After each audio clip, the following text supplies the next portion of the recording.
Здравствуйте, дорогие красивые львы! Давно пора нам погадать на май, получить пророчество о судьбе, услышать советы карт. Для вас сегодня классическое Таро. Какая замечательная карта оказалась титульной.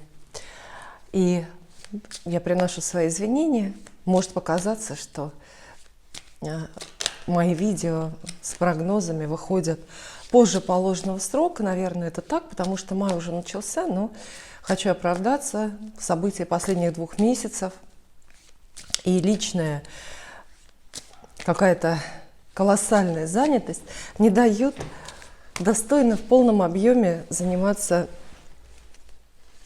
каналом, заниматься вами и вовремя выкладывать какие-то видео, которые привязаны ко времени.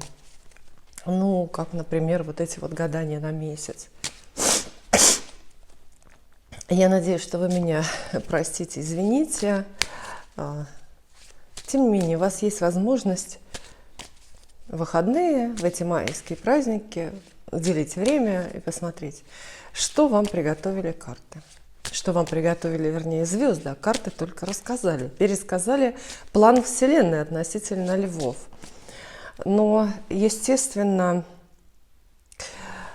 май будет для каждого своим, в общем-то, как всегда, но должна предупредить, что объединяет нас всех нестандартный, в каком-то смысле опасный, как минимум противоречивый астрологический фон. Вот представьте себе, что с 10 мая наш любимый Меркурий становится снова ретроградным и блокирует все новые начинания. Вот основная его опасность или основное его предназначение, главный подвох этого времени в том, что не надо начинать новое, потому что либо это категорически не получится, вот это ваше новое дело, там новый бизнес, например, или новая любовь, хотя с любовью, как всегда, все спорно, да? Неизвестно, какая она из них новая, а какая не очень. Я прошу прощения, но технически есть трудности некоторые. Итак, да, ретроградный Меркурий мы уже сказали.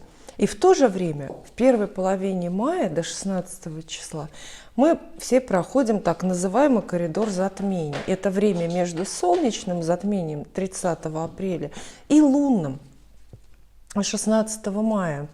А вот это время, наоборот, время перезагрузки Вселенной. Это время совершенно по-другому, знаете, вот обратно для нас работает. Между затмениями открывается некий портал, который, наоборот, манит, приглашает, говорит: бросайте старое, переходите куда-то, переезжайте, встречайте обновления в жизни. Как уместить, как примирить в жизни своей, в событиях каждого дня вот эти две разнонаправленные силы, вот это задача мая, я думаю. Ну, как минимум, это задача, если уж мы будем придираться, да, и вспомним цифры, то особенно актуальный тогда получится период вот как раз строго с 10 до 16 мая. В две стороны, лебедь, рак и щука, растаскивают нас, наши планы, наши мечты, наши ожидания от жизни растаскивают буквально в разные стороны. Ну, как минимум, в две противоположные стороны. Хотя Вселенная любит пошутить, может быть, и в 3, и в 4, и более.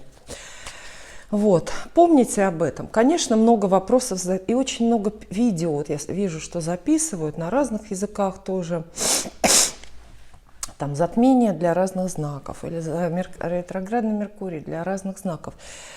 Но могу сказать, что вот так вот в деталях я в это во все не верю, потому что, вы знаете, человек только лишь предполагает, а звезды располагают. То есть как в буквальном смысле вот этот сценарий астрологический лично для вас проиграется, предсказать очень сложно. Только общие советы. Вот на такое сложное время только общие советы я вот предпочитаю.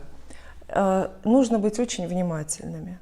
очень внимательными в весь май, да, пускай весь май, да, может быть, к концу мая, там немножко история рассосется, очень внимательными к себе, к своему здоровью, к здоровью близких. Это время, когда самый маленький какой-то звоночек, самый маленький знак, то, что мы называем знаки Вселенной, да, очень маленький знак, как какие-то слова, какие-то вроде бы незначительные поступки других людей. Все это что-то подсказывает, да, или о чем-то предупреждает. То есть вот максимально, май уже начался, коридор затмений, уже вот он сейчас идет, просто каждый день будьте внимательны, потому что возрастает тысячекратно возрастает риск делать ошибки, друзья. Просто делать ошибки, которые в будущем не поправятся, вы не исправите. Сейчас злые языки, особо одаренные люди или альтернативно одаренные, как я их называю, напишут в комментариях опять, что я нарочно шмыгаю носом. Вот я читала такие комментарии, она нарочно шмыгает носом, чтобы типа какую-то дешевую популярность приобрести. Или вот у меня приступ какой-то острый аллергический. Бывает это непредсказуемо. Надеюсь, что сейчас пройдет. Если не пройдет, то придется терпеть и мне, и вам. Ну, карты. Долгое у меня вступление получилось. Извините, конечно. Но я стараюсь вас настроить на вот это вот пророчество о судьбе, чтобы вы все-таки гадание видели, ну, не только грустной или увлекательной сказкой, чтобы вы могли его примерить на свою жизнь, задавать свои вопросы и получать, естественно, на них ответы. Так, все, колода классической Таро, 3 карты на работу, только льву. 1, прекрасно. 2, еще лучше. И 3. Итак, в категории работа льву достается карта дурак, старший аркан, или шут, корректно так сказать. Ну, карта перемен, так ее назовем. 4 жезлов, радостная, праздничная, очень везучая. И 2 пентаклей, легкая, равновесная. Во-первых, карта шут говорит о том, что у вас в мае будет шанс шагнуть, но, знаете, здесь этот шут везде неизменно шагает в некую такую пропасть. Это очень метафоричное, конечно, сравнение. То есть начать какой-то путь, начать какие-то перемены куда-то, возможно, с риском, страхом, под собственную ответственность, ну вот шагнуть, тронуться с места и начать новую работу, новый бизнес, новый роман, может быть, новый творческий какой-то проект. Карта шут, она очень подходит для вот именно новых начинаний. Почему? Потому что, понятно, это нулевой аркан, это 0, это точка отсчета, это тот самый нулевой километр.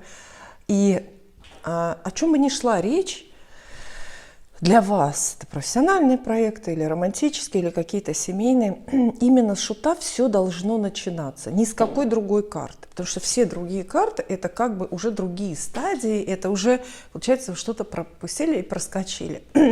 Все должно начинаться с шута, с момента вот этой вот легкой безуминки, и знаете, такой мандраж, должен быть страх, вы понимаете, да, что даже если вы просто меняете работу, ну не знаю, ну какую-то аналогичную в соседнем месте, вот, лучше, если вы сильно при этом волнуетесь. Лучше, если вам кажется, что вы буквально шагаете в пропасть, то есть вас захватывает энтузиазм с одной стороны, сильное волнение, страх, коленки трясутся, поджилки трясутся, да, что я делаю, вы иногда думаете. Только так и надо начинать. Вообще все, только так и надо начинать, потому что в противном случае просто большого не добиться. Вот. Шут ничего не боится, и вам советуют ничего не бояться. То есть все новые предложения о работе, о возможностях там, начать новый бизнес, какой-то проект, неважно, там реальный магазин какой-то открыть, ресторан или в интернете, вы должны все-таки приветствовать, вы должны соглашаться. Если в этой карте идея неизбежности рока, да, какого-то, ну, я думаю, что есть, но это не на первом месте. Самое главное, Шут говорит про вас, вот ощутить ценность своей персоны, ощутить ценность своего мнения и никого не послушать. То есть заботьтесь о том, чтобы вас никто не остановил. Почему? Потому что, судя по всему, вы шагаете, ну, как бы в хорошую пропасть, то есть к лучшему, перемены к лучшему. Четверка жезлов, счастливая карта, тоже о переменах, праздничных, радостных. Это дорога к большим деньгам. То есть вместе две карты говорят, что в мае будет возможность именно, например, поменять работу или просто выйти на работу, если у вас сейчас ее нету, с большой радостью. Это будет везение, потому что вам достается какая-то должность, какое-то место, на которое не всех берут. И это будет очень с деньгами. Двойка пентаклей, карта выбора, призывает вас легче относиться, вот представьте, к предстоящим переменам.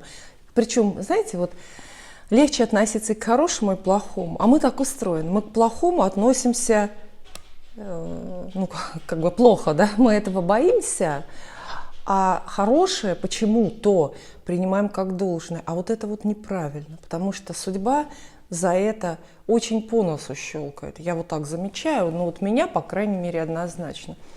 Судьба очень так, как любит поднаказать, если я хорошие перемены в жизни списываю на свои таланты, или на свое трудолюбие, или на свою, там, ну не знаю, лояльность, или хороший характер. Вот. Очень быстро ответочка вот такая вот приходит. Поэтому вот эта двойка пентаклей скорее говорит, что вам очень повезет в рабочих, профессиональных делах. Очень повезет. Так, как вы даже этого не заслужили. Это может быть и карьерный рост, то есть принятие на себя какой-то новой должности, пугающей, но с большой какой-то зарплатой. Но и то, и другое, и ответственность, и везение, и новые деньги, и новые дороги вы должны принимать с одинаковым, ну, равнодушием, что ли. Двойка пентаклей – это карта индифферентных людей. То есть вам должно быть весело в жизни, но все-таки очень-очень легко. Вот.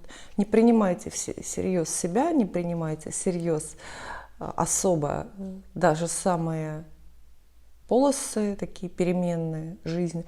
Все три карты очень несерьезные.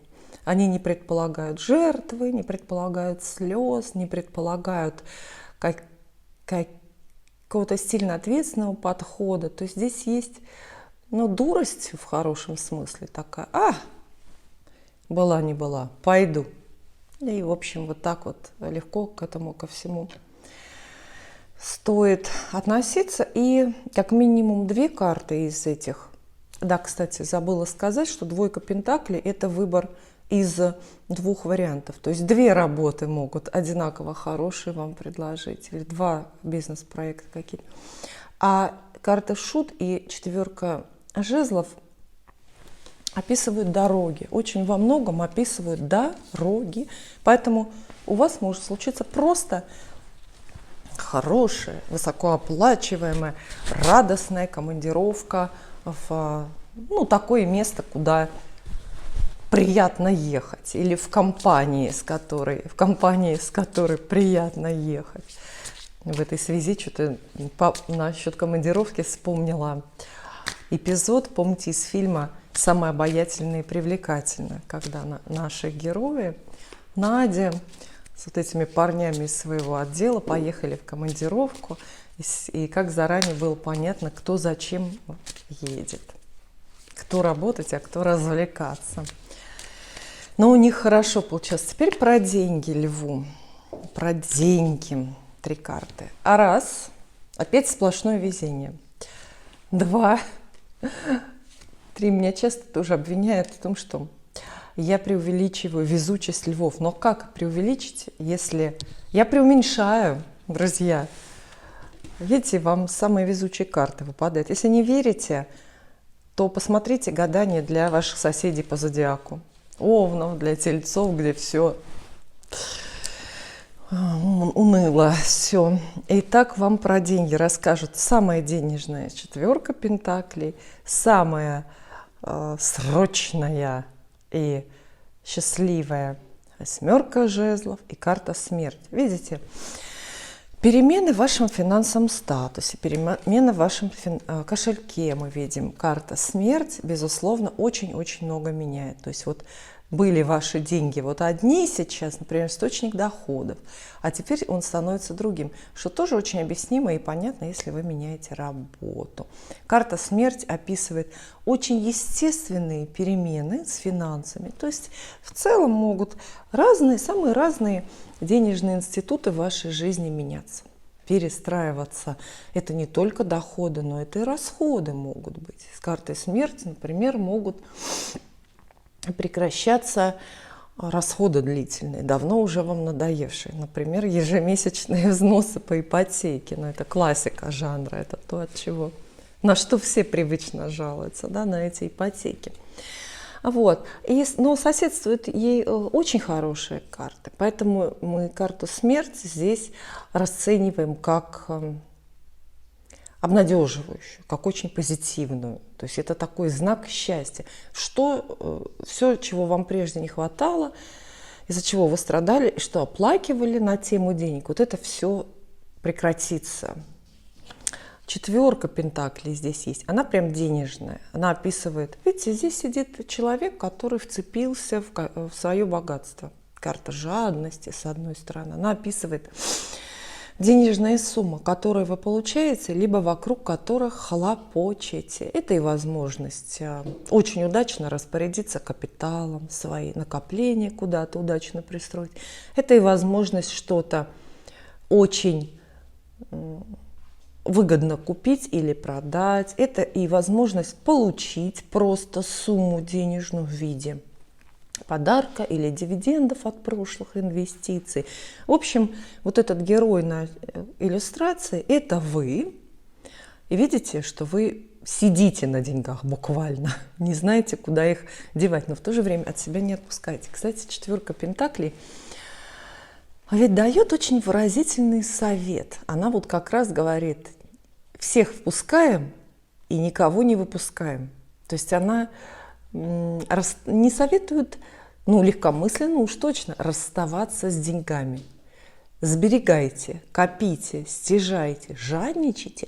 Эта карта, может быть, даже вам советует затеять и судебный процесс, или какой-то внесудебный, досудебный спор из-за денег с контрагентами какими-нибудь. То есть вы должны быть алчными, как никогда. Вы должны быть очень-очень-очень за себя, за свой кошелек. Вот.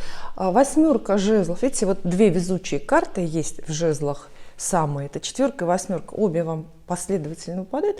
Восьмерка жезлов говорит, что все ваше денежное счастье будет очень скорым, очень заметным, очень явным. Одно сплошное денежное везение. Вот внезапные деньги, не назову их случайными, но внезапные. И они очень сильно поменяют вашу жизнь, может быть, представление, вообще в целом подход. Знаете, например, я думаю, что новая работа с какой-то большой зарплатой, да, она ведь не, для умного человека мыслящего, она ведь меняет не только сумма на карты, но и мышление, то есть планы денежные.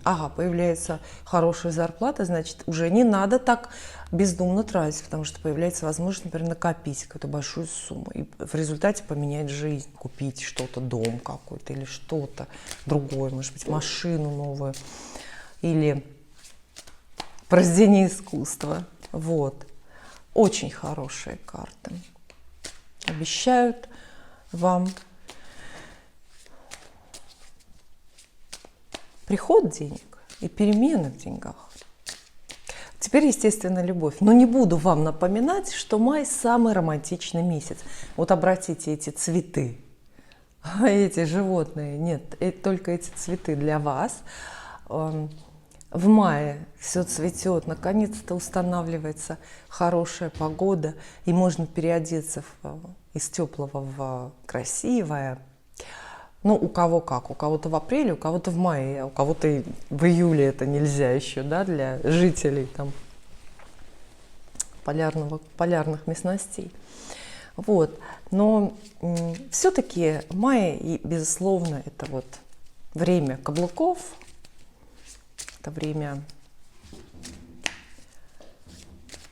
чаяний романтических, мне кажется.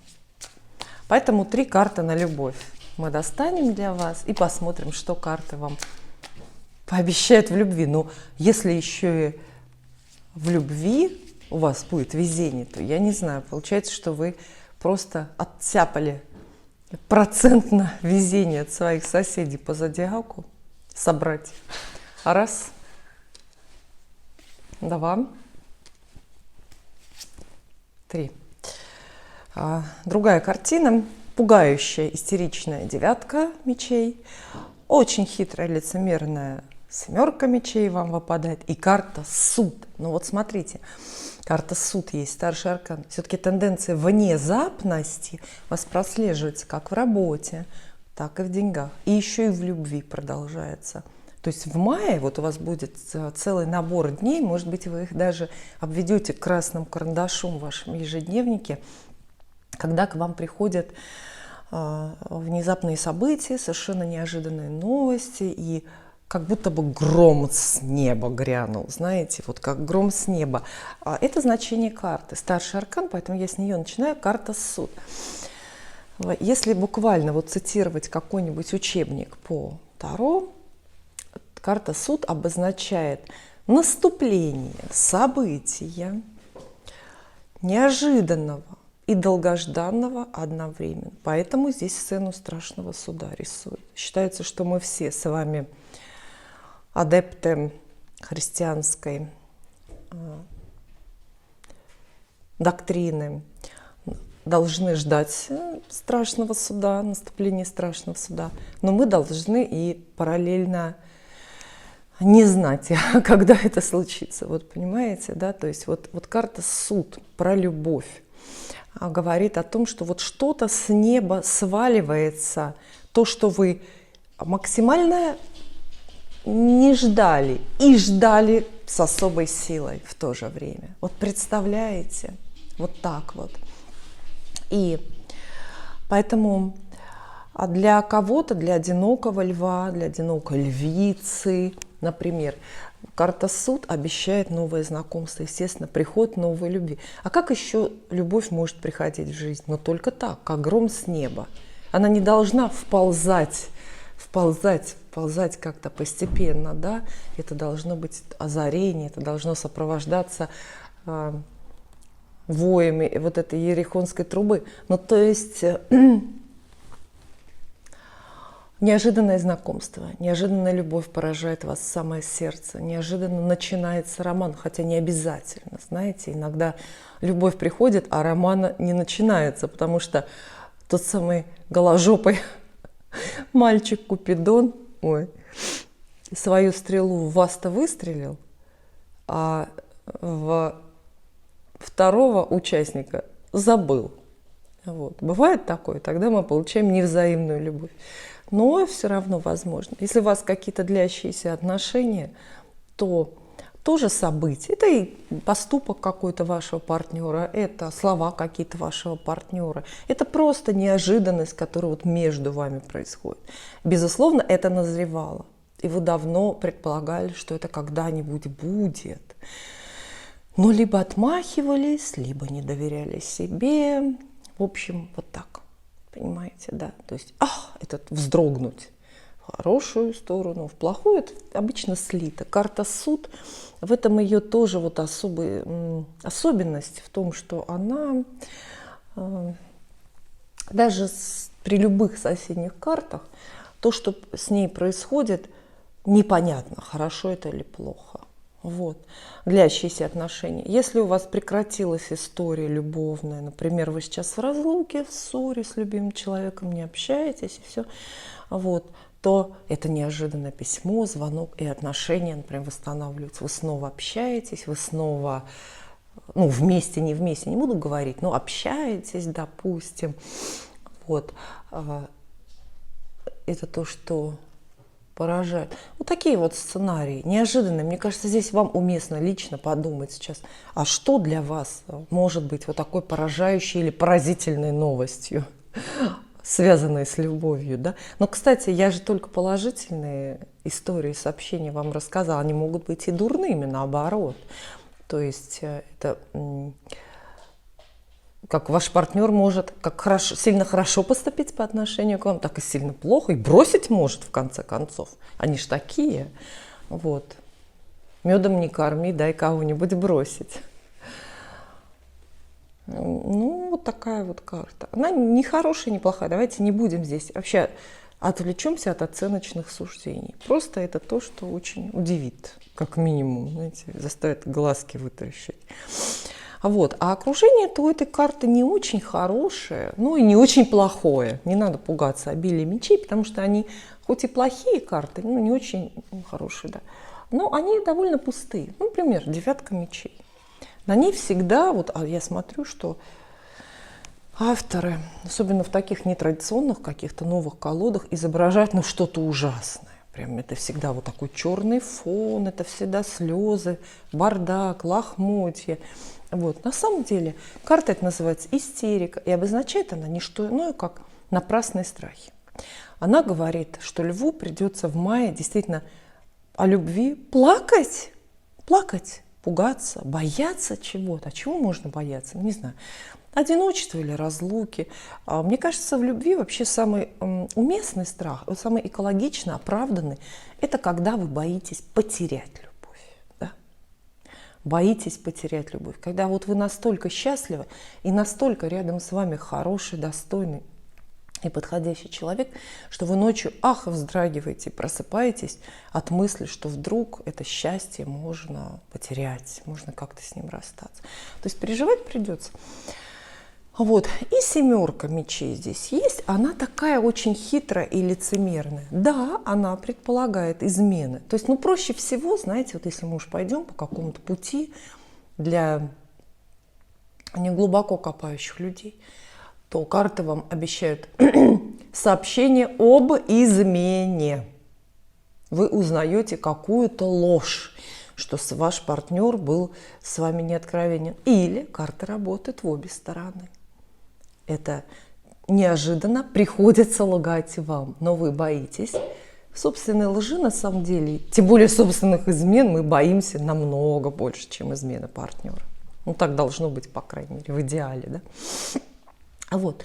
Поэтому, как минимум, возникновение запутанной и очень-очень пугающей ситуации в любви. Встает вопрос, а если в мае вот так вот на вас навалятся новые чувства и новый роман, новое знакомство начнется, как быть? Хорошее оно или плохое? Опять же, избежим оценочных суждений. Это будет знакомство, это будут новые отношения, которые пугают сразу с первого дня, потому что приходится что-то подозревать. Вам, например, немного известно про вашего нового избранника, и у вас подозрения, допустим, а не женатый ли он, или там не обманывает ли он про свое материальное положение, не лжет ли и так далее. То есть в целом карты львам обещают в мае неожиданные испуг и неожиданные подозрения на тему любви. Это такой минимум. Ну а максимум можно продолжать. То есть с таким набором карт мы вообще ничего не исключаем.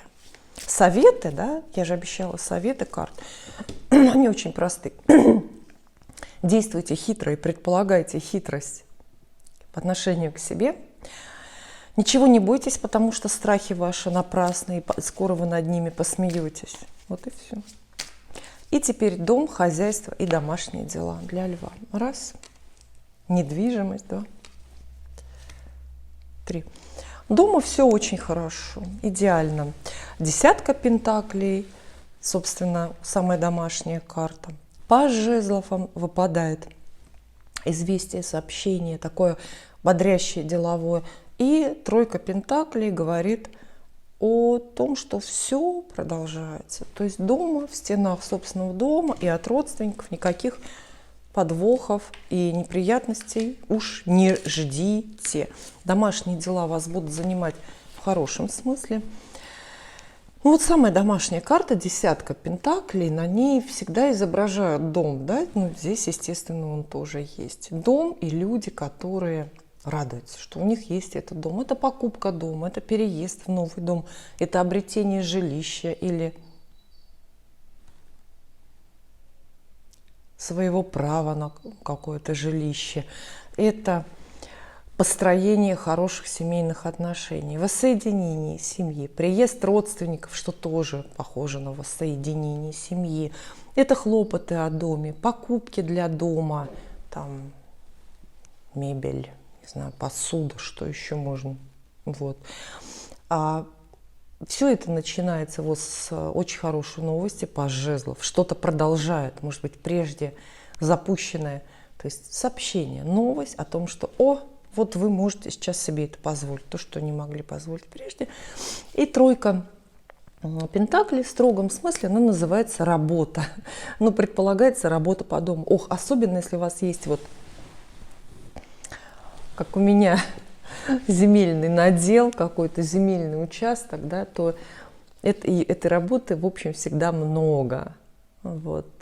Я вижу здесь, в этих картах, семью, которая радостно обустраивает дом. Неважно, новый или, наоборот, старый, престарый, в котором вы 200 лет уже живете. Это и генеральные уборки, это и смена обивки на стульях. Вот.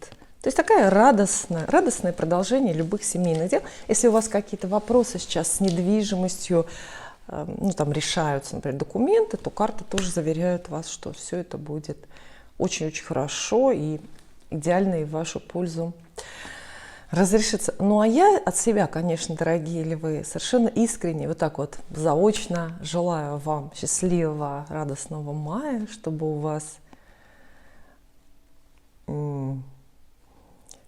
и здоровье было, чтобы все сбывалось. Увидимся.